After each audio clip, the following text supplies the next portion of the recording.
Hey guys, ClayRepairs here. Today we're going to rebuild the front forks on this 04 yz250f. I've seen a bunch of videos on how to rebuild the 06 and up, but not very many on the older bikes like this 04, so that's why I'm making this video. I've already done this passenger side fork here, so I already have a pretty good idea of how to do it, so I'll be showing you guys how to do it on the driver's side fork. First thing we want to do is clean this thing up because it's pretty dirty and we don't want any of that stuff getting into the inside of the shock.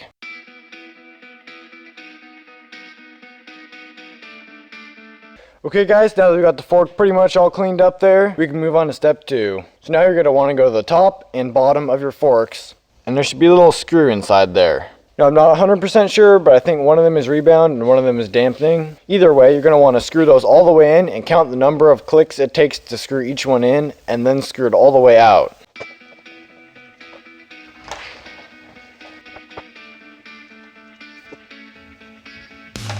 I would also recommend writing down the numbers so you don't forget it. Top ended up being 19 in and bottom ended up being 17 in. With that, back them out and we're ready to go to step 3. One more thing before you tear down the forks. You want to make sure you have some fork oil handy and the seals and bushings to rebuild it. A seal driver is also nice for putting them in. You also need flat blade screwdriver, 19mm socket and ratchet, and adjustable wrench. First thing to do is to loosen this end cap and take it off. This is usually only hand tight, but sometimes you have to clamp it in a vise.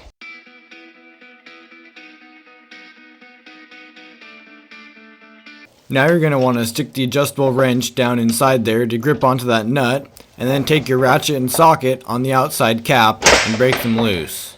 Okay, now that you got this broken loose from the shaft, you should be able to take this the rest of the way off. And there we have it, this piece comes off. Make sure to lay it out in order, that way you know how everything came off. Underneath that is this rod. And after that, the spring should be able to come out. There it is. Now we'll go ahead and tip this upside down and drain all the fluid out. That's some pretty nasty looking stuff there. While this thing's draining, work this rod back and forth to make sure to get all the oil out of the inside of the shock.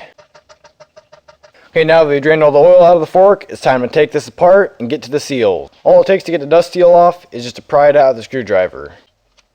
And there we go. Next up, I don't know if you can see that or not, there's going to be a little clip inside there that you need to take a screwdriver and pop out. And there it comes. Okay, there's the clip. And now the next step is to take these two halves apart. All it should take is a good jerk to get these apart.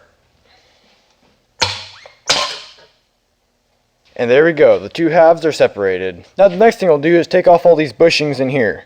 We have this bigger one, this narrower one, this little collar here, and the seal.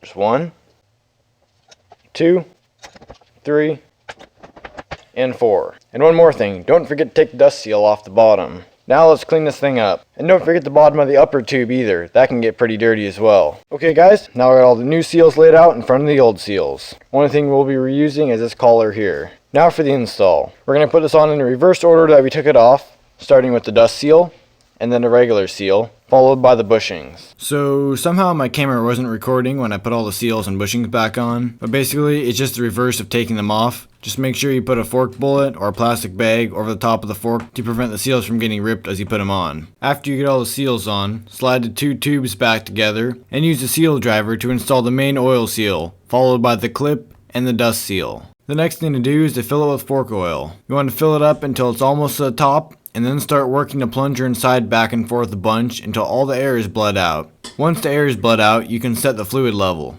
You want it to be just about 5 inches from the top. I happen to have a screwdriver that's exactly 5 inches long, so it works really well for dipping down into there like a dipstick to tell how high the fluid is. Okay, now that the fork oil is all good in there, the next thing to do is to drop this spring in, that shaft, and just get this thing all buttoned back up. We are just about done. And there we go, this thing is all back together. If you guys enjoyed this video or found it helpful, make sure to go drop a subscribe, like, and comment if this helped you or not. I'm thinking of doing more bike flipping like this in the future, so stay tuned. Have a good day, and I'll see you next time.